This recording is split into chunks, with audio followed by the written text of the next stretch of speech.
नमस्कार, मैं Pranav. Animal kingdom के पिछले लेक्चर में हमने ऑर्गेनिज्म को 5 अलग-अलग किंगडम में क्लासिफाई किया था और उनसे हम ब्रीफली इंट्रोड्यूस भी हुए थे कि मोनेरा क्या होता है, प्रोटिस्टा क्या होता है, प्लांटे, फंजाई और एनिमेलिया क्या होते हैं। आज के लेक्चर में हम उन्हीं को डिटेल में देखेंगे। तो हम स्टार्ट करते हैं किंगडम मोनेरा से। तो जो हमारा किंगडम मोनेरा है, उसका जो बेसिक सोल मेंबर होता है वो होता है बैक्टीरिया। और बैक्टीरिया को 4 कैटेगरीज में डिवाइड किया गया है डिपेंडिंग ऑन देयर शेप्स।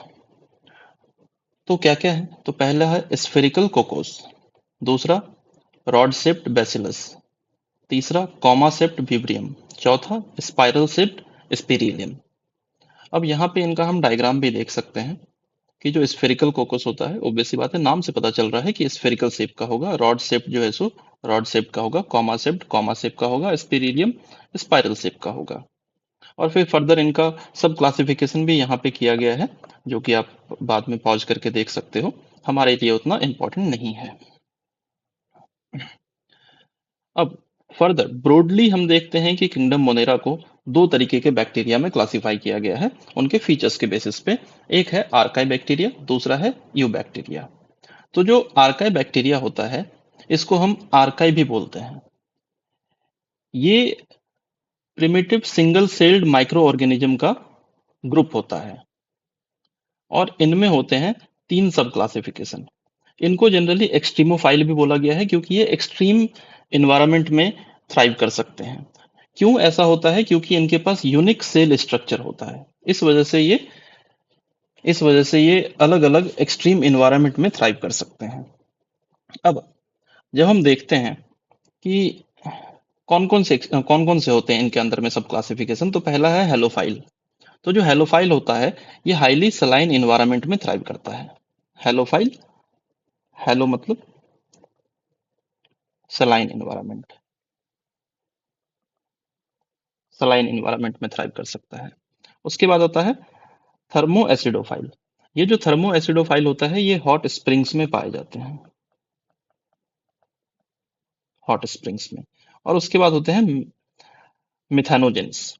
तो ये जो मिथानोजेंस होते हैं, ये वैसे इन्वायरमेंट में जहाँ पे कि ऑक्सीजन अवेलेबल नहीं है, एयर अवेलेबल नहीं है, in an aerobic environment. Generally जैसे कि मार्सेज हो गए, काव या बफेलो के जो गट्स होते हैं, उनमें ये पाए जाते हैं। उसके बाद दूसरा है यू बैक्टीरिया। तो यू बैक्टीरिया में हम देखते हैं कि यू बैक्टीरिया को हम ट्रू बैक्टीरिया कहते हैं। इनके पास रिजिड सेल वॉल होता है। 4 फर्दर ग्रुप्स में इनको सब डिवाइड किया गया है। पहला है साइनोबैक्टीरिया। तो जो साइनोबैक्टीरिया होता है, इसको जनरली ब्लू ग्रीन एल्गी भी बोला जाता है, ब्लू ग्रीन एल्गी।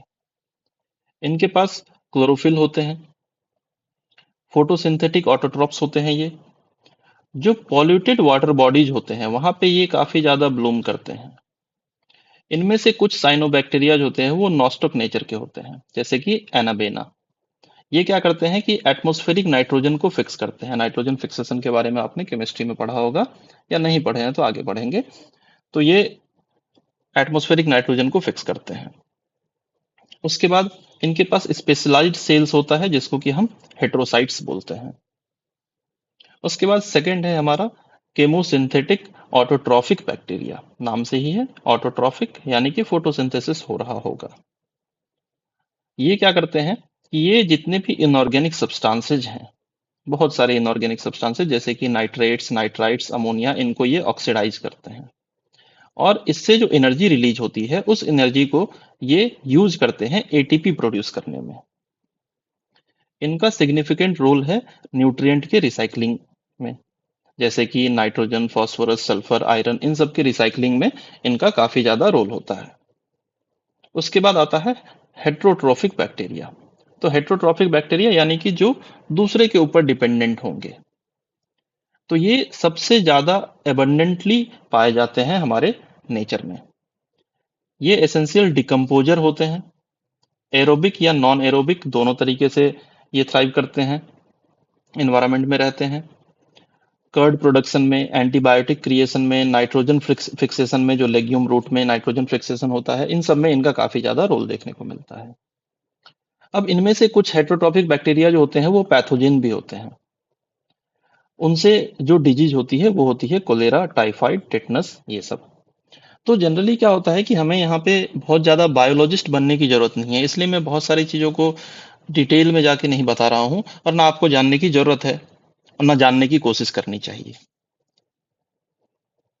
तब तक जब तक कि हमें, हमारी ऑब्जेक्टिव ये है कि हमें एग्जाम क्लियर करना है, हमें हमारा क्वेश्चन सॉल्व करना है। तो हमें बस ये चीजें याद रखनी है बेसिक तौर तरीके से। अब जैसे जनरली क्वेश्चन आ जाता है कि टाइफाइड जो है सो किस चीज से होता है, वायरस से होता है, फंजाई से होता है, प्रोटोजोआ से होता है, तो हमें पता होना चाहिए कि वो बैक्टीरिया से होता है। ऑप्शन में बैक्टीरिया भी रहेगा ही, ऑब्वियस सी बात है। कोलेरा, टेटनस, इस तरीके से क्वेश्चंस पूछे जा सकते हैं। अब नेक्स्ट हमारा है माइकोप्लाज्मा।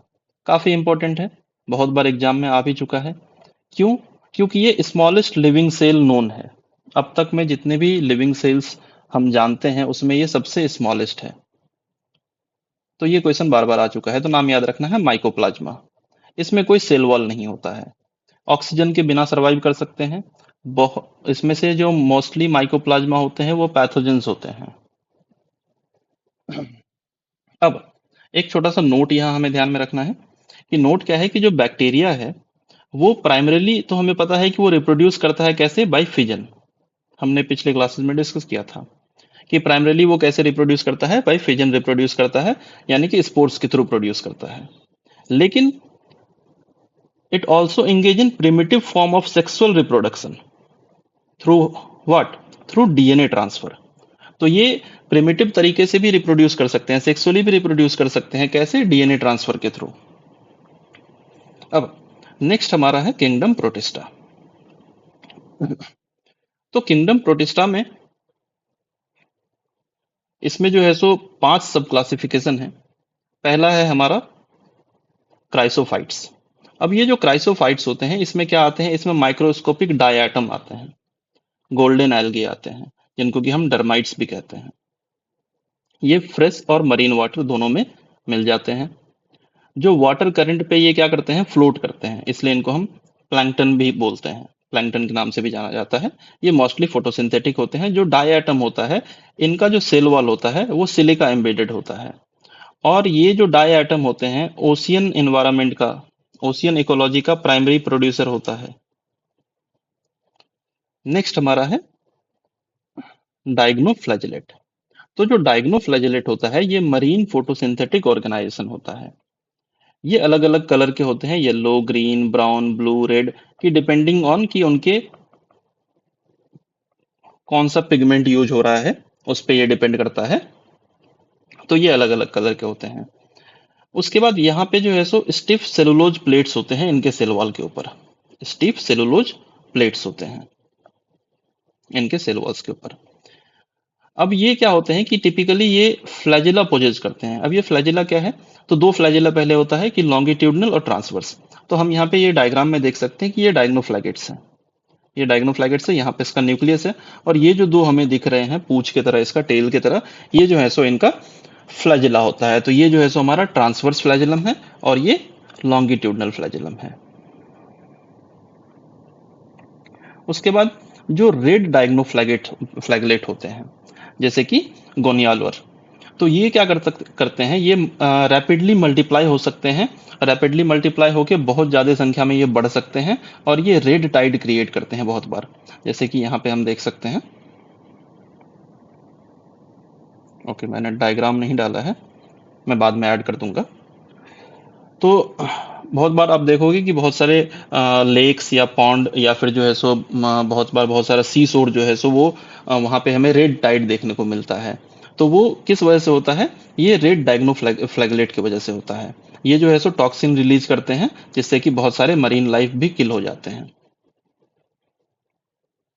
उसके बाद नेक्स्ट हमारा है प्रोटिस्टा किंगडम का सब क्लासिफिकेशन यूग्लेनॉइड। तो यूग्लेनॉइड जो है सो प्राइमरीली फ्रेश वाटर ऑर्गेनिज्म है। ये स्टैग्नेंट वाटर में पाया जाता है। इनमें सेल वॉल नहीं होता है। सेल वॉल की जगह पे इनमें हमें प्रोटीन रिच लेयर देखने को मिलता है, जिसको कि हम बोलते हैं पेलिकल। और ये पेलिकल जो है सो ये हेल्प करता है इनके बॉडी को फ्लेक्सिबल रहने में। इनके पास भी दो फ्लैजिला होते हैं, एक शॉर्ट, एक छोटा होता है, एक बड़ा होता है। और यूग्लेनॉइड जो है वो सनलाइट में फोटोसिंथेसिस करते हैं, और जब अंधेरा आ जाता है तब वो जो है सो हेट्रोट्रॉफिक बिहेवियर शो करते हैं। यानी कि सनलाइट में वो ऑटोट्रॉफिक रहते हैं और डार्कनेस में वो हेट्रोट्रॉफिक हो जाते हैं। नेक्स्ट हमारा है स्लाइम मोल्ड्स। तो ये जो स्लाइम मोल्ड्स होता है ये सेप्रोफाइटिक प्रोटिस्टा होते हैं। ये जनरली डिकेइंग मैटर के ऊपर मूव करते हैं, और जो उनसे मिलने वाले ऑर्गेनिक मटेरियल होते हैं उनको इनगल्फ करते हैं। फेवरेबल कंडीशन में ये प्रोटिस्टा क्या करते हैं, ये स्लाइम मोल्ड्स क्या करते हैं कि एग्रीगेट फॉर्म कर लेते हैं, जिसको कि हम बोलते हैं प्लाज्मोडियम। और जब कंडीशन अनफेवरेबल हो जाता है तो ये जो प्लाज्मोडियम होता है ये फ्रूटिंग बॉडीज डेवलप कर लेते हैं, जिनके ऊपर की स्पोर्स होता है, जैसे कि यहाँ ये डायग्राम में हम देख सकते हैं यहाँ पे। और ये तो ये जो स्पोर्स होते हैं ये थिक होता है, ड्यूरेबल वॉल की तरह बिहेव करता है, और जिसके वजह से कि ये काफी ज्यादा हाईली रेजिस्टेंट हो जाते हैं और बहुत लंबे समय तक सरवाइव करने के लिए कैपेबल हो जाते हैं। तो जो हवाएं चलती है, एयर करंट जो चलता है, वो इन स्पोर को क्या करता है कि डिस्पर्स होने में हेल्प करता है, नए लोकेशन पे एक जगह से दूसरी जगह मूव करवा देता है। नेक्स्ट हमारा है प्रोटिस्टा के अंदर में प्रोटोजोआंस, पांचवा। तो जितने भी प्रोटोजोआंस होते हैं वो हेट्रोट्रॉफ होते हैं। ये as a predator, as a parasite live करते हैं, जीते हैं। इनको हम, ये जो प्रोटोजोआन होते हैं इनको हम प्रिमिटिव रिलेटिव ऑफ एनिमल भी कहते हैं। चार मेजर सब ग्रुप में इनको प्रोटोजोआंस को क्लासिफाई किया गया है। एक है, पहला है हमारा अमीबॉइड प्रोटोजोआंस, जो कि फ्रेश वाटर में रहते हैं, सी वाटर में रहते हैं और मॉइस्ट सॉइल में रहते हैं। ये जो है सो प्रे प्रे को कैच करते हैं कैसे, सेडोपोडिया से, जैसे कि अमीबा। कुछ जो होते हैं सो वो पैरासिटिक बिहेवियर शो करते हैं, जैसे कि एंटा अमीबा। उसके बाद दूसरा हमारा है फ्लैजिलेटेड प्रोटोजोन्स, जो कि free living parasitic behaviour, free living भी होता है, पैरासाइटिक भी होता है। एग्जाम्पल के लिए हम इसका नाम याद रख सकते हैं, ट्राइपोनोसोमा, जिससे कि हमें स्लीपिंग सिकनेस जो डिजीज होती है वो इसी प्रोटोजोन्स की वजह से होती है, ट्राइपोनोसोमा। बहुत बार एग्जाम में आ चुका है। सिलिएटेड प्रोटोजोआ जो होते हैं सो एक्वेटिक ऑर्गेनिज्म होते हैं, जो कि बेसिकली सीलिया के हेल्प से मूव करते हैं, जैसे कि इसका एग्जाम्पल है पैरामेसियम। उसके बाद आता है स्पोरोजोआंस। तो जो स्पोरोजोआंस होते हैं ये डाइवर्स ऑर्गेनिज्म होते हैं, जिनमें की इन्फेक्शियस स्पोर होता है, और जिसके वजह से इनमें different stage of life cycle देखने को मिलता है। इसका एग्जाम्पल है प्लाज्मोडियम, जिसके वजह से कि मलेरियल, जिसको कि हम लोग मलेरियल पैरासाइट भी बोलते हैं, इससे मलेरिया डिजीज होता है। तो ये सब याद रखना है कि किससे कौन सा डिजीज होता है, तो ये काफी इंपॉर्टेंट है, बार बार एग्जाम में आता है। तो हमने अभी डिस्कस किया दो किंगडम। एक तो हमारा किंगडम मोनेरा, जिसमें कि हम देखते हैं कि सेप्स के बेसिस पे चार तरह के बैक्टीरिया होते हैं, spherical, rod shaped, comma shaped और स्पेरियल, स्पाइरल। उसके बाद मोनेरा में हम देखते हैं ब्रॉडली दो तरीके के बैक्टीरिया में क्लासिफाई करते हैं, एक आर्का बैक्टीरिया, दूसरा यू बैक्टीरिया। आर्का बैक्टीरिया क्या होते हैं, एक्सट्रीमोफाइल होते हैं, तीन तरह के देखने को मिलता है, हेलोफाइल सलाइन एनवायरनमेंट में, थर्मो एसिडोफाइल हॉट स्प्रिंग्स में, मिथेनोजेंस एनारोबिक एनवायरनमेंट में।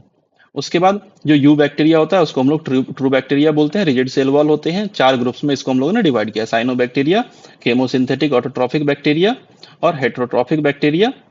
उसके बाद माइकोप्लाज्मा, और फिर हम देखते हैं किंगडम प्रोटिस्टा।